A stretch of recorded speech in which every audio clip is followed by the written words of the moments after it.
आलिया खंडात समाज साधारण संपादक भेटिले माननीय मुख्यमंत्री को कूल संबंधी अनियमितता को आधार करी समस्त कागजपत्र प्रदान कले। आसिका कलिंग रोड स्थित केन्द्रीय कार्यालय परिसर में केन्द्रीय कार्यकारिणी बैठक में धसई पशि वयोज्येष्ठ को मारपिट तत्सहित टेबुल चेयर भंगारुजा करते। यह एक निंदनीय घटना। यह समाज तार संगठन 100 वर्ष पूर्ति करिछि। एभली निंदनीय घटना केबे होई नथिला। एमानक बारंबार विशृंखला को नजर रखी किछि कूलप्रेमी और आईनजीवी संविधान उपविधि धारा अनुसार एक सचेतक मंडली गठन करिले। स्वर्गत हरिहर स्वाईं अमल एभली विशृंखला तैयारी होइथिला। सही समय श्री हरिहर स्वाईं सभापतित्व सचेतक मंडली गठन करा जाई साधारण निर्वाचन होइथिला। 2024 निर्वाचन ने अनियमितता करी पूर्वतन कुलाधिपति निजे बुली बुली पलिठू मंडल पर्यंत निर्वाचन कले। कारण निज लोकंको निर्वाचित कले सेमाने पुनर्बार तांकु भोट देले से पुणी कुलाधिपति रहिबा तांकरी मुख्य उद्देश्य थिला। 6/8/2024 रे सचेतक मंडली और सर्वसाधारण रे निर्वाचन अधिकारी चयन करी कुलाधिपति और अन्य कर्मकर्ता निर्वाचित कराइले। प्रेस विवृत्ति रे जणाइले कुलाधिपति श्रीयुक्त पूर्णचंद्र महंती और साधारण संपादक श्रीयुक्त निरंजन नायक किछि दुर्बृत्तों को सांगरे नहीं पूर्वतन कुलाधिपति प्रहलाद लेंका केन्द्रीय कार्यकारिणी बैठक में धसई पशि गुंडाराज आरंभ कर वयोज्येष्ठ को मारपिट तत्सहित भंगारुजा करिले चेयर टेबुल। उक्त बैठक में गंजाम एसपी पुरुषोत्तमपुर एसडीपीओ और कवि सूर्यनगर आईआईसी जोगदेवार थिला।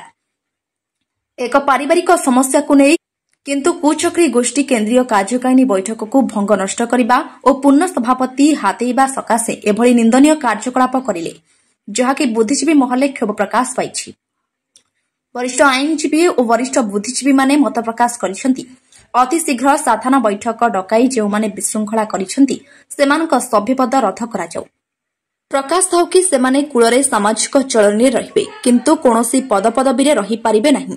एही मंतव्य वरिष्ठ आईनजीवी और बहु बुद्धिजीवी एवं नवनिर्वाचित कुलाधिपति और साधारण संपादक तथा सचेतक संयोजक आसिकार राज्य प्रतिनिधि कृष्णचंद्र सामंतराय रिपोर्ट चक्रव्यूह न्यूज। निरंजन नायक निखिल उत्कल आलिया खंडा समाजर साधारण संपादक तथा आमर सचेतक संयोजक। ये दुर्भाग्यजनक आम समाज पाई इतिहास ये प्रथम 100 वर्ष पूर्ति करागला किंतु आमे केबे देखी नथिलु शुणी नथिलु। ये इतिहास प्रथम जड़े कर्मकर्ता हेबा पाई कुलाधिपति हेबा पाई गोटे असामाजिक व्यक्ति दुर्बृत्त मानक सांगरे नहीं आसवा एवं केंद्रीय कार्यकारिणी बैठक चली समय रे बाड़ाबाड़ी करवा भंगारुजा करवा वयस्क लोक मान चिन्ह न पारिबा ये हूँ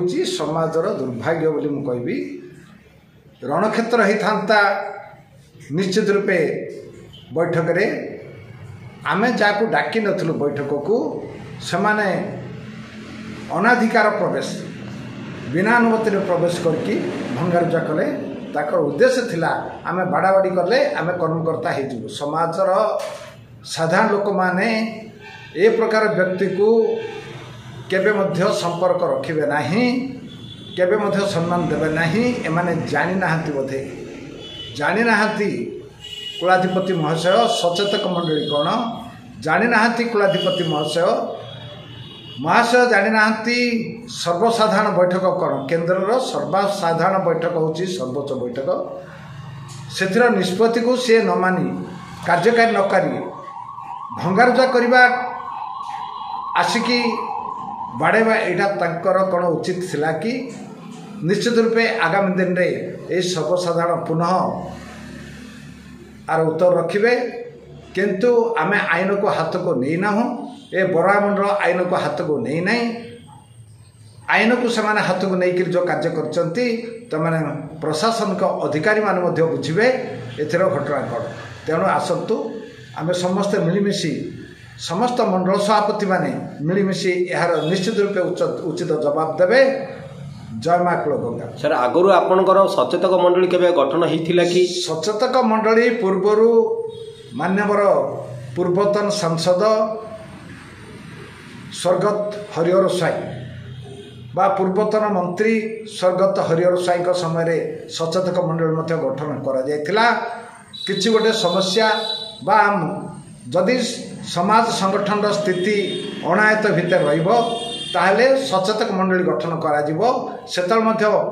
मान्यवर पूर्वतन सांसद कहतु बा मंत्री कहतु स्वर्गत हरिहर स्वाई सचेतकर आमर थिले सभापति एवं सचेतक मंडल निर्देश प्रकार निष्पत्ति प्रकार ताकू कार्य करथिले पूर्वतन कुलाधिपति स्वर्गत नरसिंह नायक। आपनकर कोन संविधान रे कोन ये धारा उपधारा अछि संविधान धारा रे लिपिबद्ध प्रकार सचेतक मंडली गठन करा जाए गठन हेतिला ताकू सबाने भ्रुक्षेप कले नै सचेतक मंडली किए बोली प्रश्न आसला ग्रहण कले नै मुख्य निर्वाचन अधिकारी शिव नायक केते जन घड़ी हेले ता भितरे ताकू मुख्य निर्वाचन अधिकारी मूर्ख निर्वाचन अधिकारी बने देले से निर्वाचन अधिकारी बुझी पाले नहीं कुलाधिपति माध्यम से कुलाधिपति पुनः करने कुलपति रही प्रहलाद रेखा ये जो कांड कारखाना तैयारी कले एटा ठीक कले नहीं